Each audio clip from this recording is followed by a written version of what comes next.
oleh Tun Dr. Mahathir berkaitan tentang art. Yang pertama, dia cakap apa? Langgar perlembagaan. Baik, langgar perlembagaan besar ni tau. Soalannya mana bukti? Mana bukti yang art ini langgar perlembagaan? Tak ada klausa dalam art yang bagi kuasa kepada Amerika Syarikat melebihi undang-undang negara Malaysia. Tak ada. Dan kalau langgar perlembagaan, bawalah ke mahkamah. Bukannya buat sidang media. Bukannya nak buat perjumpaan menghasut untuk orang berbenci kerajaan sekarang. Nombor dua, apa yang dituduh? Art jual negara. Baik, saya sebutkan tadi, Malaysia ada exit clause. Dan perjanjian ini tidak mengawal tentera. Tidak ada berlaku pemindahan kedaulatan, tak ada. Cerita Batu Putih pun tak ada. Saya ulang lagi sekali, semua implementasi yang ada dalam perjanjian itu mengikut undang-undang kerajaan Malaysia sekarang. Sepatutnya kita tanya balik. Kalau saya ada kesempatan, tanya dia balik. Kalau ini jual negara, Tun, zaman siapa yang bagi projek ECRL pertama? Zaman siapa yang bagi projek Forest City? Zaman siapa yang memberi kota kenegaraan asing untuk membeli hartanah besar-besaran negara kita ni? Zaman siapa? Zaman Datuk Seri Anwar Ibrahim ke? Cuba jawab. Zaman siapa? Baik. Soalannya, siapa yang sebenarnya yang menjual negara ni? Siapa? Siapa sebenarnya yang jual negara? Saya sebut tadi apa? Contoh, Forest City. Saya nak ceritakan macam mana keadaan yang jual negara yang sebenar ni. Dari segi fakta, yang pertama, Forest City. Siapa yang terlibat? Syarikat daripada China. Syarikat-syarikat besar daripada China. Yang mana Forest City ini adalah unit-unit kediaman yang dipasarkan secara agresif kepada warga asing, terutamanya China. Bukannya orang kita. Bukannya rakyat Malaysia. Dah banyak dah laporan media menyatakan 70 ke 80% pembeli yang awalnya datang daripada negara China. Dan kawasan itu dibina seolah-olah untuk pasaran luar, saudara-saudara. Bukannya untuk rakyat Malaysia. Kalau saudara-saudara tengok. Soalannya kat sini adalah, siapa Perdana Menteri sewaktu projek ini berjalan dengan begitu laju? Tun Dr. Mahathir lah. Baik. Siapa yang pertahan konsep ini? Konsep Forest City ini sebagai model pelaburan. Siapa dia? Mahathir. Dan hari ini kau nak bising pasal art. Hari ini kau nak kecoh pasal art. Ini tandanya apa? Ini adalah tandanya hipokrasi. Hipokrasi Tun Dr. Mahathir. Baik. Saya sebut apa lagi? Projek ECRL. Dan projek anak Tiongkok. Fakta dia. ECRL, kos asal 65.5 bilion ringgit.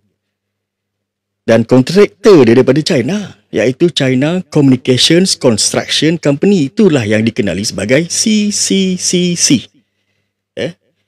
Dan ada rundingan semula, tetapi kekal dikuasai oleh pihak luar, bukannya rakyat kita, bukannya orang kita. Siapa yang umum?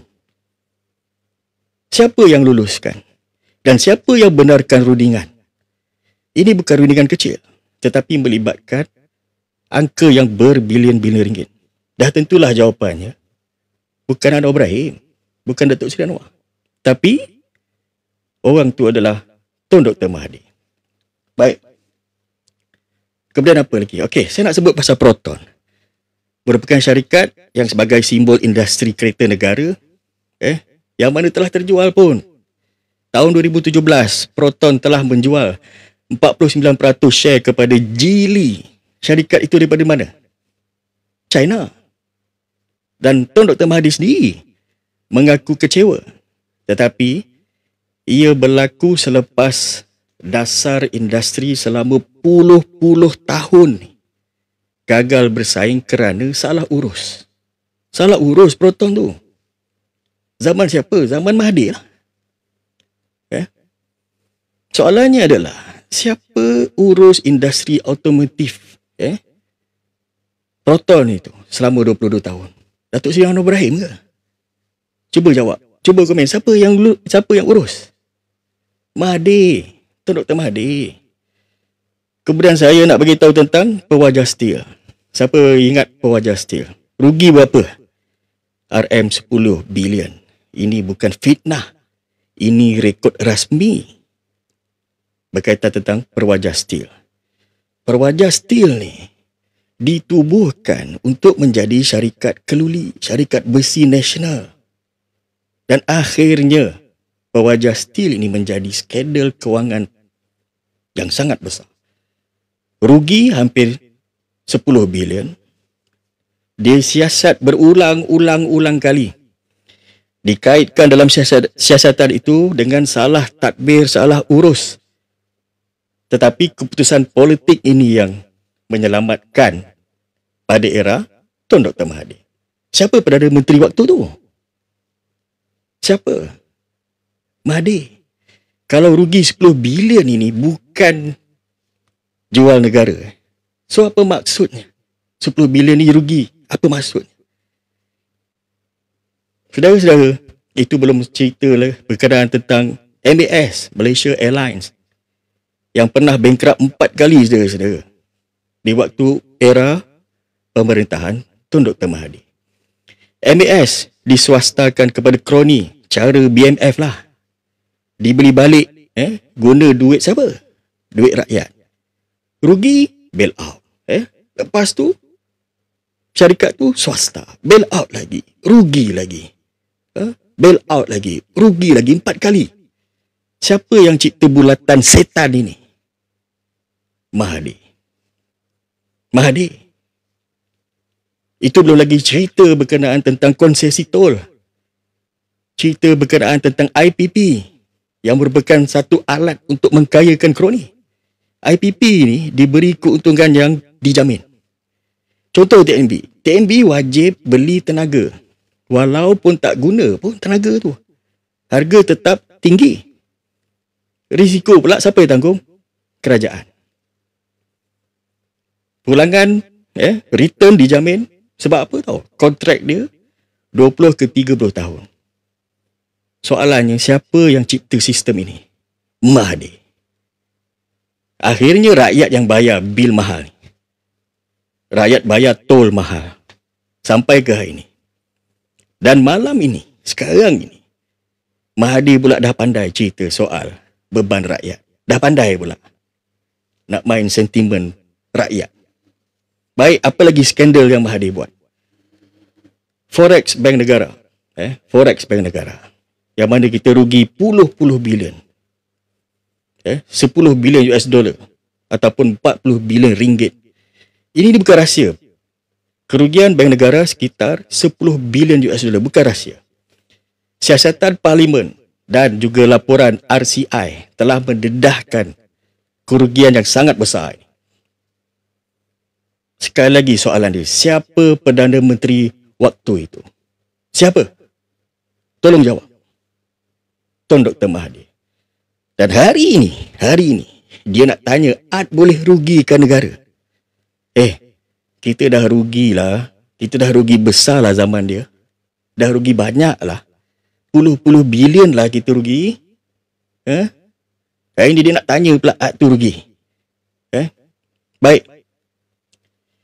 Saya nak cakap tentang permainan politik tu Dr. Mahathir. Saya dah nak share ni. Mahathir ni bukan benci Ad pun. Tak. Dia benci siapa? Dia benci Anwar Ibrahim. Dia benci dia tak ada kuasa. Dia benci kuasa dia tak bagi ke anak dia.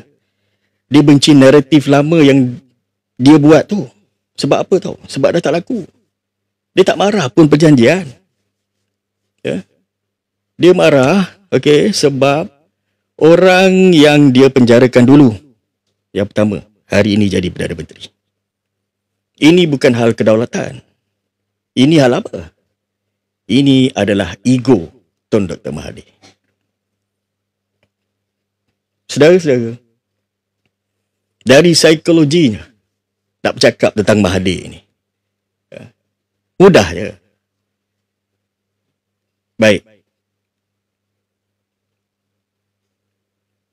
Baik, siapa yang belum share, tolong share. Saudara-saudara, Mahathir ni dia ada 3 trauma politik.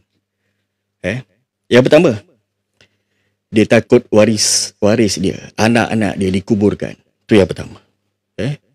Bila Datuk Seri Ibrahim perbetulkan kewangan negara, menghentikan ketirisan yang mana kita tengok pada hari ini, dan dia tak buat pun projek-projek mega ni, projek-projek pelik ni tak buat. Rekod 22 tahun Tun Dr. Mahathir ni nampaknya semakin bercanggah lah. Okey, itu yang pertama. Kedua, dia takut waris dia, anak-anak dia, tak dapat nak kekalkan empire yang dia bina selama 40 tahun.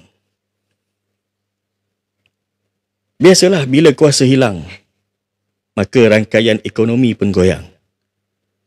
Ni yang ketiga. Tun Dr. Mahathir takut Anwar jadi Perdana Menteri yang paling berjaya dalam sejarah negara. Inilah pukulan ego paling besar kepada Tun Dr. Mahathir. Baik, mestilah orang tanya, apa yang sebenarnya Mahathir nak ni? Dia nak apa lagi? Dah jadi Perdana Menteri 22 tahun, tambah 22 bulan. Dia nak apa lagi?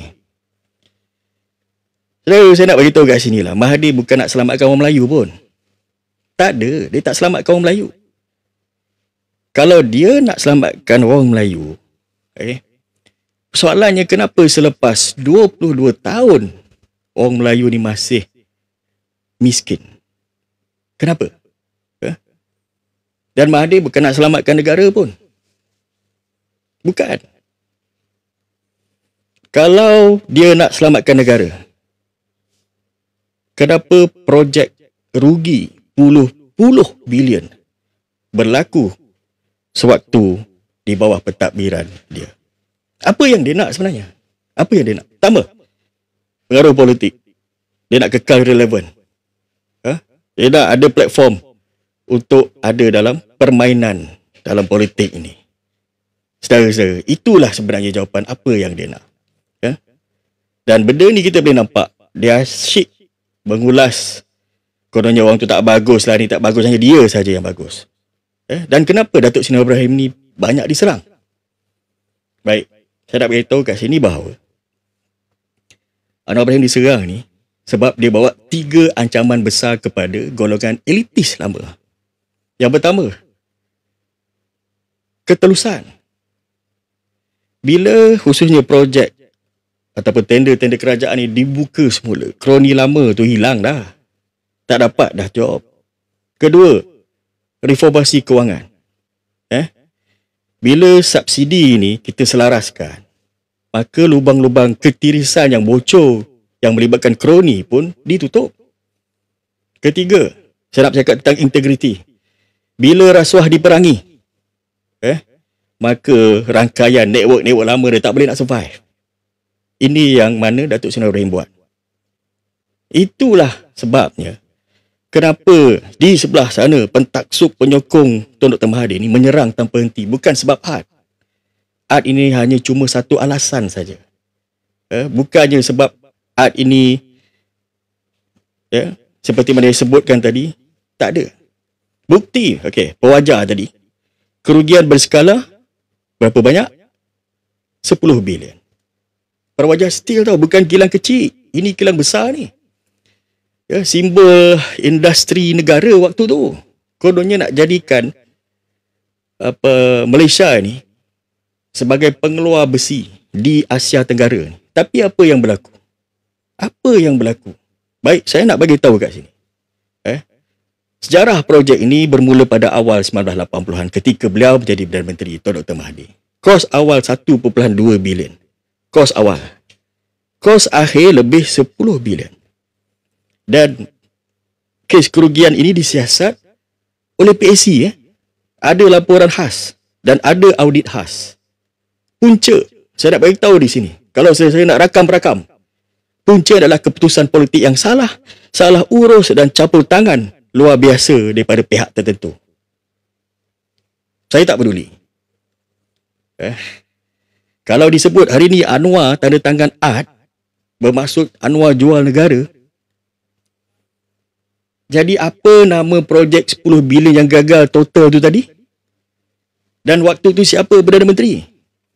Siapa yang lantik pengurusan waktu tu? Siapa yang membela keputusan berpuluh-puluh tahun tu? Saudara-saudara kena tanya pada dia. Sebab kita berhak nak tahu. Perwajah Siti rugi lebih besar daripada kebanyakan bajet kementerian pada hari ini. Saudara-saudara. Dan ini bukan kecil. Dan ini bukan kesilapan teknikal pun.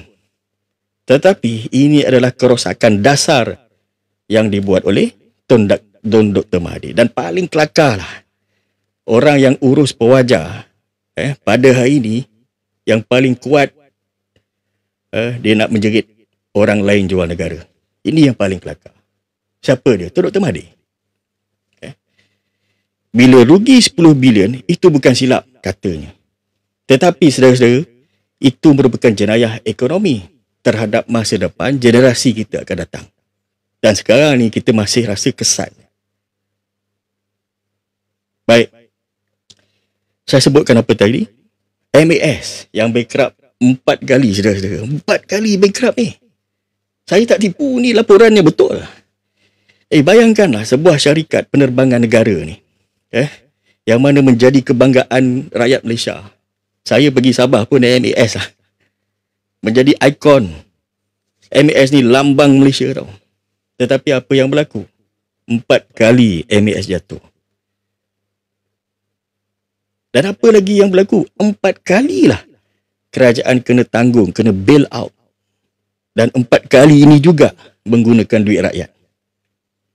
Modelnya sama. Modelnya sama.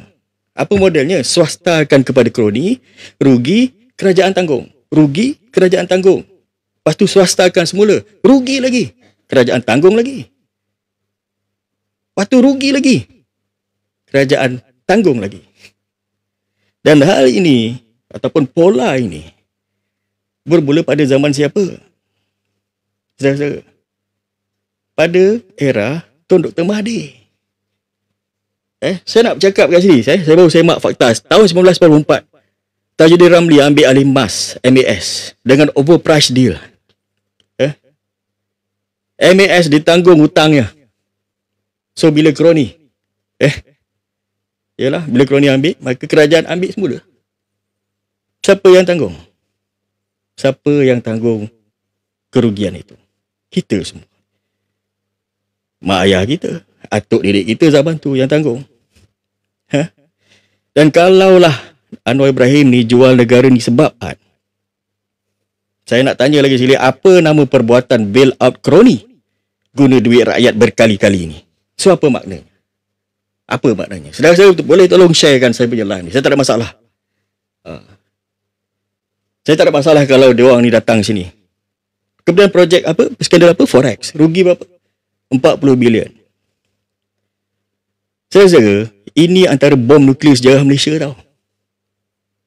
Kerugian bank negara dalam spekulasi forex. Bukan main-main ni. 10 bilion US dollar. Nilai dia sekarang 40 bilion lebih. Zaman siapa? Zaman Mahathir.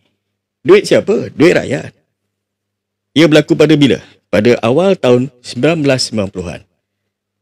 Era Tun Dr. Mahathir. RCI ditubuhkan. Banyak saksi dipanggil. Angka turut dibentang sewaktu dipanggil semua saksi. Dan hari ini ada pihak yang melaungkan Anwar jual negara. Habis? 40 bilion tu apa benda? Bukan hutang. Bukan rugi. Tak jejas negara. Tolong jawab. Baik. Saudara-saudara, kerugian forex ni lebih besar daripada semua kerajaan negeri punya bajet kalau digabung semua sekali. Termasuklah Kelantan, termasuklah Terengganu.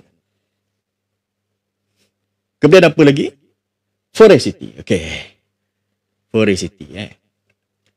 Baik, Forest City ni dia menggunakan model dijual tanah kepada orang asing. Dan Forest City ni bukan isu kecil. Ini projek antarabangsa. Dipasarkan di Beijing, dipasarkan di Shanghai, di Guangzhou. Itu siapa? Itu kat mana? Itu China. Unit kediaman ni dipromosikan untuk siapa? Untuk warga asing. Dan sudah tentu bukan untuk rakyat Malaysia.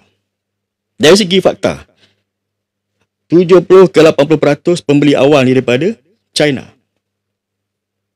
Harga tak mampu pun kita nak beli. Dibina seperti kota khas untuk komuniti luar. Diumum, dibina, dipromosi sewaktu era pemerintahan Tun Dr. Mahathir. Dan kalaulah perjanjian ekonomi yang biasa ni dikatakan jual negara, jadi apa nama projek perumahan yang secara dasar memasarkan Malaysia ni kepada pembeli asing? Jawab. Dia nak cakap apa? Baik. Kemudian apa? ECRL. Projek yang bercecah 65 bilion. Sewaktu pertama kali diumum, kos dia adalah 65 bilion ringgit. Kontraktornya siapa? Syarikat daripada China yang saya sebut tadi, CCCC. Siapa Perdana Menteri waktu itu? Siapa Perdana Menteri yang mempersetujui pada skala besar projek itu? Mahathir. Dan selepas itu ada berlaku rundingan semula. Tetapi, saudara-saudara, struktur asas kontraktor luar, kos luar biasa, kekal. Dan kalau ini bukan keterikatan kepada negara luar, so apa maknanya, saudara-saudara? Apa maknanya? Oh, live saya kena report lah. Tak apa, tak ada masalah. IPP saya sebut tadi, Independent Power Producer, dan sebuah mesin menjana keuntungan kepada kroni. Dan ini modul yang paling berjaya lah. Sejak saya live saya kena report agaknya. Saya ada satu notification yang terima. Yang mana syarikat swasta ni menjana tenaga, kerajaan wajib beli tenaga tersebut walaupun tak pakai. Walaupun terlebih. Harga yang saya sebutkan tadi tinggi. Keuntungan confirm, garanti, jamin sampai puluh-puluh tahun. Siapa yang untung? Kumpulan swasta. Berapa lama? Puluh-puluh tahun, berdekat-dekat. Siapa yang bayar? Siapa yang bayar ni? Saya, saudara-saudara dan semua rakyat Malaysia yang ada dalam negara. Bil elektrik naik ni bukan sebab TNB. Saya percaya ia adalah sebab daripada IPP. Dan idea ini lahir daripada siapa? Daripada mana? Ia lahir ketika era pentadbiran Tun Dr. Mahathir. Contoh lagi berkenaan betul konsesi 20-30 tahun untuk kroni. Kau buka tol Sungai Besi, kau buka tol Trolak, kau buka tol Damansara, kau buka tol Pelas Lebuh Raya Utara Selatan. Modus operandi dia apa? Syarikat yang bina highway, bukan kerajaan. Dan siapa yang tanggung risiko? Rakyat. Sekali lagi, keuntungan ni dah tentulah dijamin. Tarif boleh naik, Automatik asalkan Perdana Menteri setuju. Dan kerajaan kena bayar pampasan kalau tak naikkan tarif. Ini ciptaan siapa, saudara-saudara? Ini ciptaan siapa, saudara-saudara? Tuan Dr. Mahathir. Siapa yang bayar? Rakyat Malaysia lah. Generasi-generasi sampai ke hari ini, bergenerasi yang bayar ni. Dan saya nak tanya balik, jika ini bukan jual hak rakyat, maka ini apa? Maka ini apa? Tolong jawab. Kalau bukan jual hak rakyat. Proton jatuh kepada syarikat Geely daripada China. Ya, memang betul, Proton ni adalah baby Tun Dr. Mahathir. Kononnya nak jadi simbol maruah orang Melayu lah, syarikat Proton ni. Tetapi, saudara-saudara, selepas 22 tahun di bawah tadbiran beliau, Proton ni, dia gagal bersaing pun. Kos dia tinggi. Kualiti tak stabil. Market share jatuh. Dan syarikat Proton ni menjadi beban kepada kerajaan. Maka akhirnya terpaksa jual lah. Berapa banyak? 49% kepada syarikat China. Baik, soalan dia. Sekali lagi. Kalau Anwar ni jual negara sebab art, siapa yang jual hampir separuh Proton kepada syarikat luar? Jawab. Jawab. Siapa yang jual Proton ini kepada syarikat luar? Siapa? Anwar Ibrahim? Pigilah. Baik. Saudara-saudara, khazanah ni terpaksa baik puluhan syarikat. Dia terpaksa membaiki puluhan-puluhan syarikat. Syarikat siapa, saudara? Syarikat kroni. Sejak daripada era tahun 90-an, sehinggalah sekarang, sehinggalah tahun 2000, banyak JLC dan syarikat berasaskan kroni ni gagal, saudara-saudara. Siapa yang bail out waktu tu? Khazanah. Khazanah ni milik siapa? Milik kerajaan. Dah tentulah pakai duit rakyat. Saya nak sebut nama-nama seperti Renong, UEM, MAS, dan lain-lain lah yang telah diselamatkan oleh khazanah dan juga kerajaan ketika itu. So, apa maksudnya ni? Keuntungan kepada swasta. Keuntungan swasta yang dapat. Tetapi kerugian ni kerajaan yang tanggung. Bila kerajaan tanggung ni dah tentu pakai duit rakyat. Kalau cerita pasal Hazaran ni saya masih teringat lah. Berkaitan tentang krisis ekonomi tahun 1997. Yang mana sistem perbankan kroni ni runtuh, saudara-saudara. Waktu tu runtuh ekonomi kita. Baik, sekejap. Baik, krisis 1997. Bukan semata-mata serangan spekulator pada saya lah. Dan ia juga kerana sistem kewangan negara waktu itu longgar. Yang mana bank-bank waktu itu dia telah memberi pinjaman secara mudah. Sebab apa, saudara? Sebab ada hubungan politik. Siapa cipta budaya itu? Mahathir. Dia galakkan corporate boys club. Engkau ada club ni, okey, aku bagi kau pinjaman. Bila krisis ni meletup, bank rugi, syarikat rugi, kerajaan terpaksa bail out, guna duit rakyat, inflasi meningkat, gaji purata waktu itu jatuh. Dan kalau saudara-saudara masih ingat, ramai golongan usahawan Melayu ni muflis. Ini menyebabkan kerosakan generasi. Baik. Kemudian apa? Orang yang pencen lah kaya kontrak kroni ni. Yang ini yang orang tak berani nak sentuh. Baik, saudara-saudara, pada tahun 1980-an, tahun 1990-an, ramai tokoh-tokoh kobrat yang kaya luar biasa ni.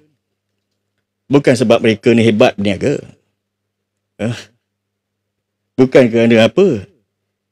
Kerana mereka ni ada network. So, dapatlah lesen. dapatlah AP, dapatlah projek konsesi, dapat kota. Dan sistem ekonomi ini, dia bukan neutral. Maksudnya ia direka dan ia bukan terhasil sendiri. Contoh, lesen import gula, AP gula. AP beras, AP kereta.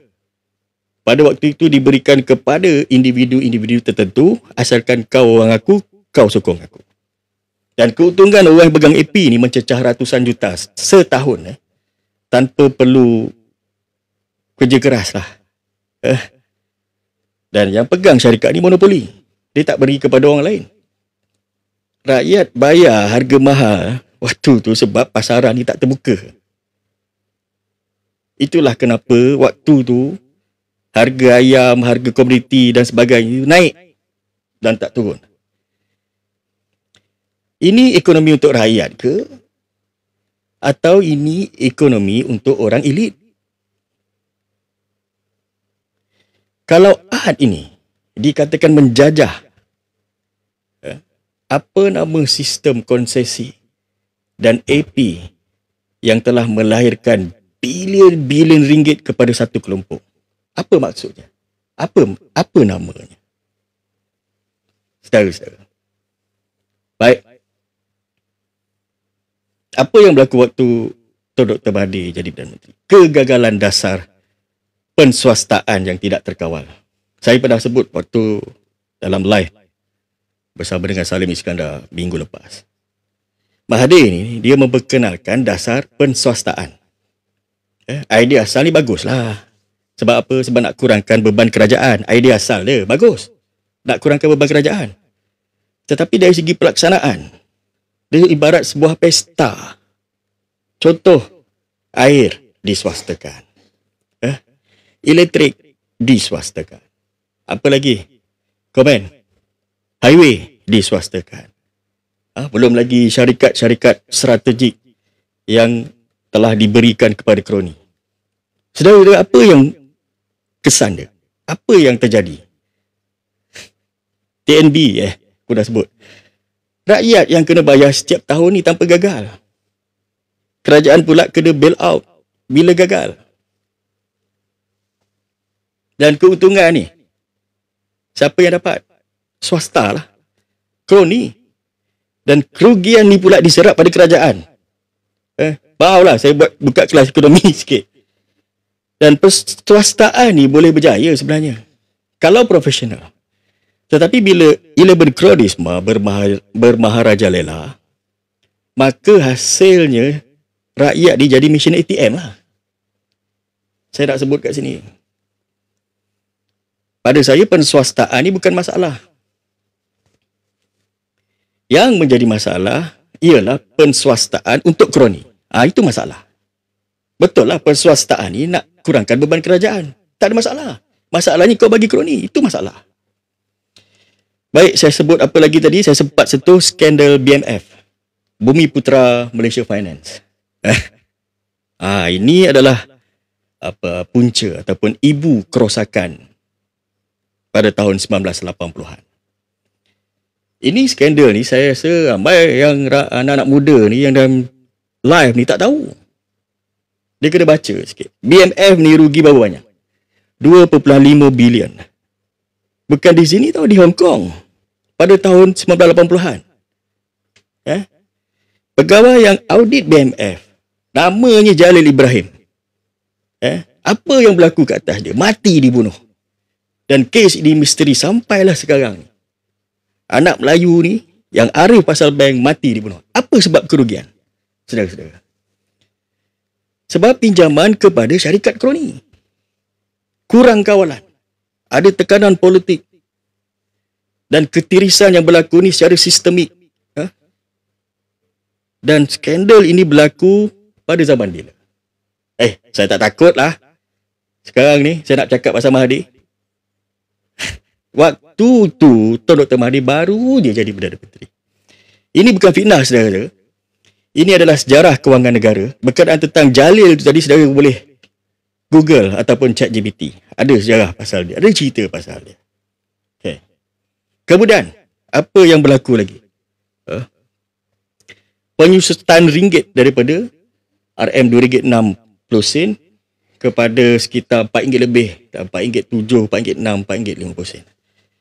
Waktu era Tuan Dr. Mahathir ni mula merintah, $1 ni RM2.30 ataupun RM2.50. Ya. Hari ni $1 dah RM4 lebih. Tengoklah pada keadaan semasa. Sebab apa, saudara-saudara? Saya nak beritahu. Sebab dasar ekonomi jangka panjang ni yang lemah. Kerana apa lemah? Sebab pertama, terlalu bergantung kepada projek mega. Kedua, dia tidak membina daya saing industri. Sebab terlalu bergantung kepada tenaga asing. Dan kurang pembaharuan dari segi teknologi. Itu belum lagi saya nak cerita tentang kebocoran yang berlaku, ketirisan yang berlaku. Kalaulah Datuk Seri Anwar Ibrahim ni diserang kerana ringgit ni turun, kenapa tak ada orang tanya siapa yang mula merosakkan asas ekonomi sejak 40 tahun yang lalu? Kenapa tak ada orang tanya? Pelik kan? Baik, kejap. Okey, kemudian apa yang berlaku? Waktu itu kemiskinan belia, lost generation pada tahun 1990-an, lewat 1990-an.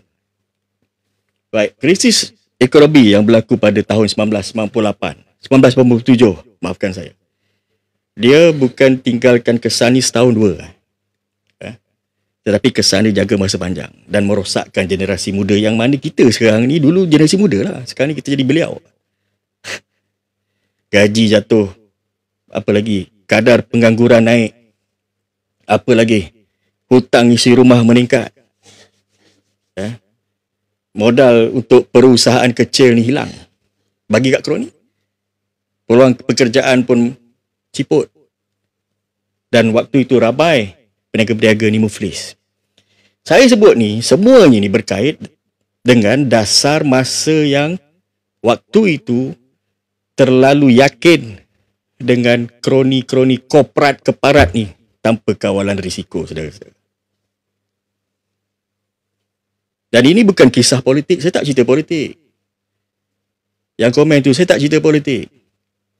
Ini luka sejarah ekonomi saya nak cakap ni. Saya bukan pakar ekonomi, bukan. Ini sekadar luka saya nak kongsikan. Apa yang berlaku lagi? Krisis politik tahun 1998 ni semua orang tahulah. Rakyat bayar harga kepimpinan yang retak pada waktu itu. Era pemecatan Datuk Seri Anwar Ibrahim sebagai Timbalan Perdana Menteri. Okey, apa kesan dia? Memang orang akan tanyalah apa kesan dia. Negara bergolak waktu tu. Pelabur lari. Dan ekonomi kita bergantung ataupun tergantung. Ringgit jatuh. Dan kita, negara Malaysia ni, hilang keyakinan luar. Ini yang berlaku waktu itu. Maksudnya, satu keputusan politik peribadi. Satu keputusan politik peribadi pecat Anwar Ibrahim ni. Tapi kesannya pada ekonomi berjuta rakyat. 30 juta lebih rakyat Malaysia. Siapa yang bayar semua ni? Tentulah rakyat. Tentulah saya. Tentulah saudara-saudara. Bukan Mahathir. Bukan kabinet waktu tu. Baik.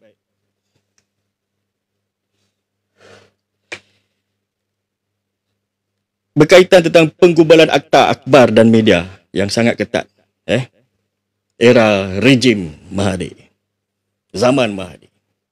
Saudara-saudara, media ni dikawal ketat. Hari ni kita boleh cakap.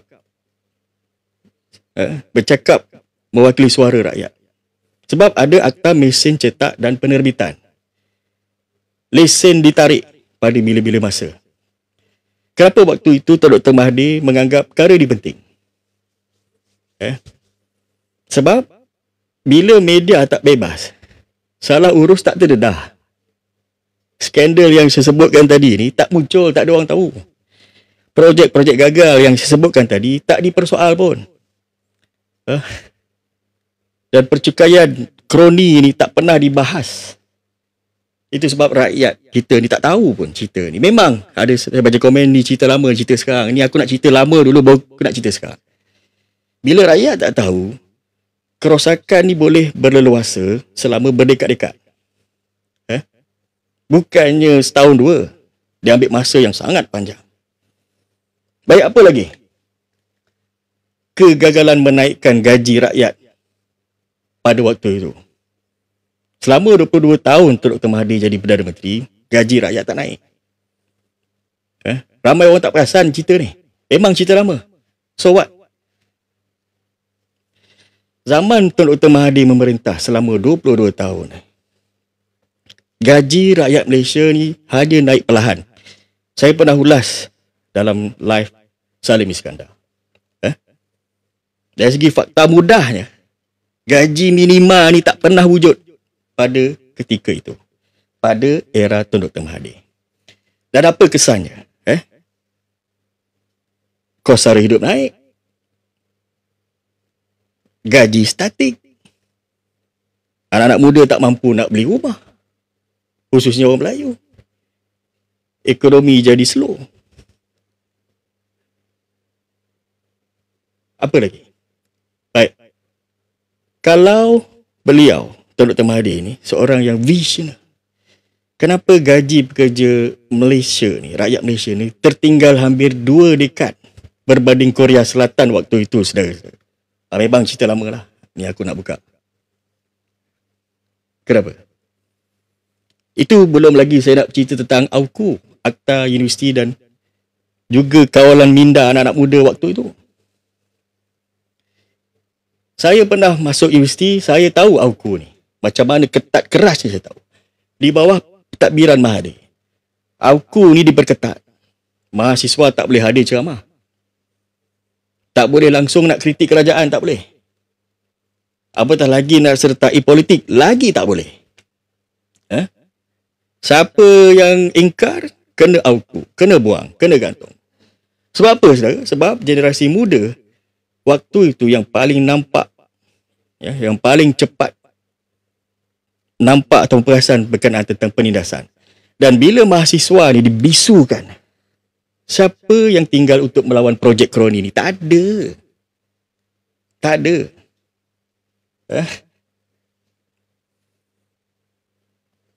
Baik, apa lagi? Krisis reformasi. Yang menggegarkan demokrasi. Tahun 1998, pemerintahan Datuk Seri Ibrahim, sehingga tahun 2004, pada saya adalah zaman gelap demokrasi Malaysia. Kerana apa, saudara-saudara? Banyak tangkapan, banyak kekerasan, berlaku pembunuhan karakter. Semua itu untuk apa? Untuk mengekalkan satu orang di atas. Ini bukan pendapat saya saja. Tapi ini adalah satu rekod dari Amnesty International, Human Rights Watch. Yang mana laporan-laporan ini datangnya daripada luar negara. Baik. Kemudian apa lagi kegagalan? Nak mengekalkan industri nasional untuk bersaing. Saya sebut tadi Proton. Proton. Bukan satu-satunya lah. Ada banyak lagi lah. Era Tun Dr. Mahathir. Waktu itu, industri elektronik. Kalau siapa yang tinggal berhampiran Sunway, Subang Jaya, Petaling Jaya, jatuh tau.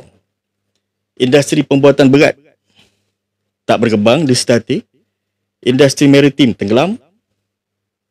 Industri teknologi tak masuk ke Malaysia secara besar-besaran, tak ada. Waktu itu tak ada, teknologi ni tak ada. Baik, sebab apa? Sebab apa berlaku macam tu? Sebab waktu itu, kita terlalu fokus kepada projek mega, projek-projek besar. Bukan kita fokus kepada pembangunan manusia. Ataupun manusiawi, yang mana ada dalam salah satu topik dalam buku yang ditulis oleh Datuk Seri Anwar. Baik, apa lagi? Skandal TNB tadi saya sebut, IPP, yang mana rakyat perlu bayar bil 30 tahun. Dan ini bukan kecil. Ini sangat besar kerana apa? TNB tadi ada orang komen, dia telah rugi berbilion-bilion. Rakyat bayar bil elektrik mahal sebab IPP, saya ulang lagi. TNB tak rugi, tapi rakyat yang rugi. Saya berhati kan. Baik, siapa yang wujudkan model IPP ni? Siapa? Tuan Dr. Mahathir. Sekejap. Okey, apa lagi? Mara properti dan skandal luar negara. Mara properti, sekejap. Di bawah struktur politik lama pemerintahan Tuan Dr. Mahathir, Mara ni, dia telah membeli hartanah di Australia pada harga yang sangat tinggi tau, tak masuk di akal. Kelebihan masuk kepada broker-broker tertentu lah. Broker jual tanah tu yang untung ke Australia. Dan ini bukan berlaku pada zaman Anwar sahaja.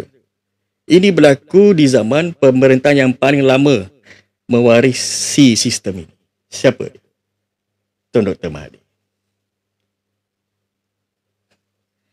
Itu belum saya bercakap tentang projek-projek yang terbengkalai. Yang banyaknya pada tahun 90-an sehingga tahun 2000. Zaman Mahathir, ratusan projek ni terbengkalai. Projek apa? Projek rumah. Projek apa lagi? Projek PPR. Projek-projek yang buat bangunan untuk kerajaan ni. Kenapa gagal? Sebab apa? Sebab pemberian projek ni kepada kontraktor berdasarkan hubungan politik, bukannya prestasi. Beri kepada kroni. Rakyat ni yang bayar ni hilang deposit tau. Pemaju lari. Tapi waktu tu kerajaan diam. Ingat lagi tak? Kerajaan diam, saya. Baik, apa lagi berlaku? Saya tinggal di Selangor. Saya dah sentuh tentang krisis air Selangor yang berlaku pada tahun 90-an sehingga tahun 2000. Sebelum Selangor di bawah Pakatan Rakyat, di bawah Pakatan Harapan, Kerajaan Persekutuan waktu itu, waktu era Tun Dr. Mahathir, dia buat apa? Dia menswastakan air kepada syarikat tertentu. Saya tak nak sebut syarikat apa, saya rasa boleh komen. Apa yang berlaku? Harga naik. Jadi, kualiti pula merudum. Syarikat tu bankrupt tau, hampir bankrupt. Dan kerajaan negeri pula kena ambil balik. Kena ambil alih. Saya rasa kalau masih ingat. Ada yang dah tulis. Okey. Saya sebutkan apa tadi lagi? Monopoli berkaitan tentang AP, gula, beras, tepung. Harga tak turun pun. 20 tahun harga tak turun. Boleh cek Boleh cek harga tak turun 20 tahun lebih berdekat-dekat tau.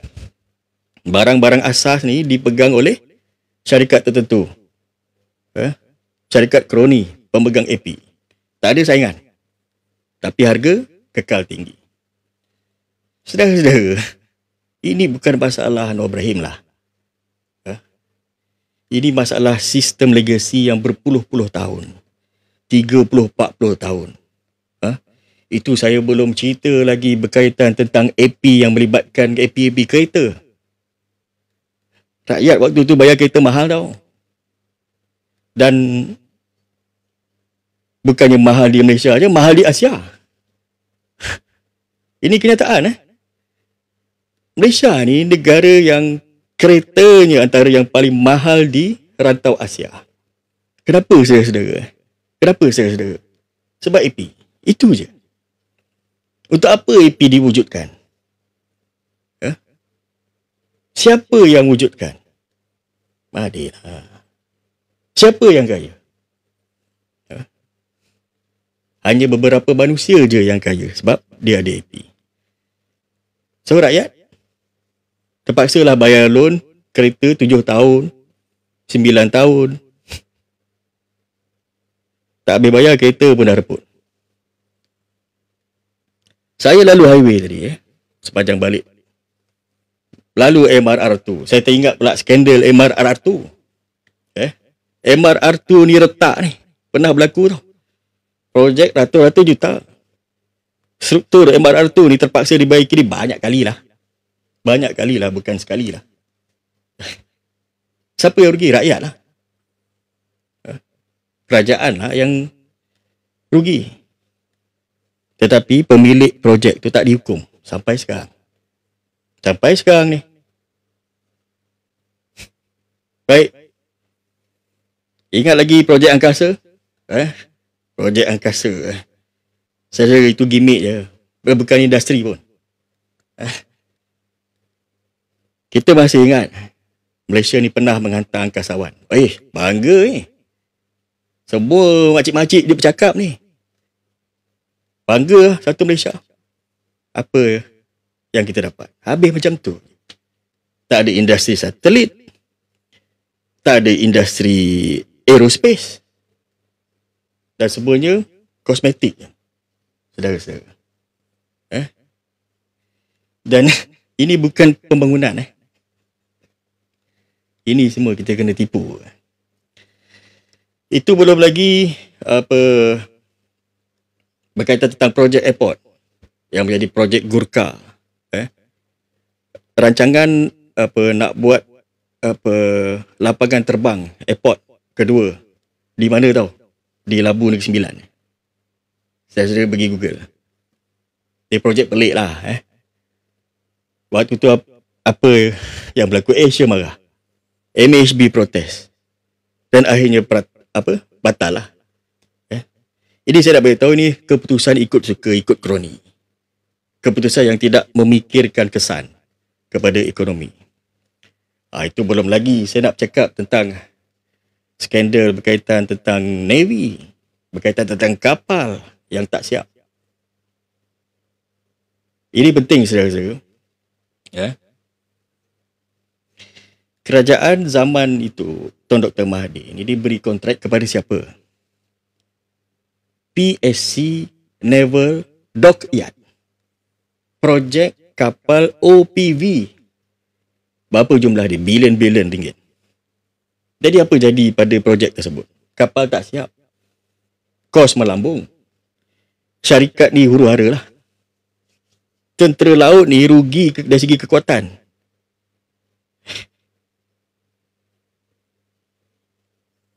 Itu belum lagi.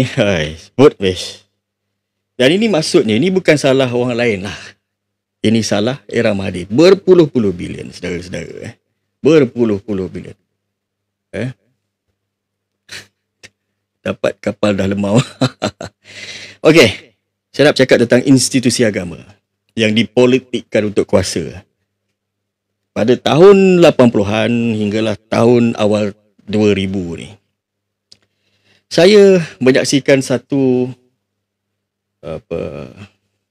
keadaan di mana institusi agama ni digunakan untuk menyerang lawan politik. Ada tuduhan, ada hukuman sosial.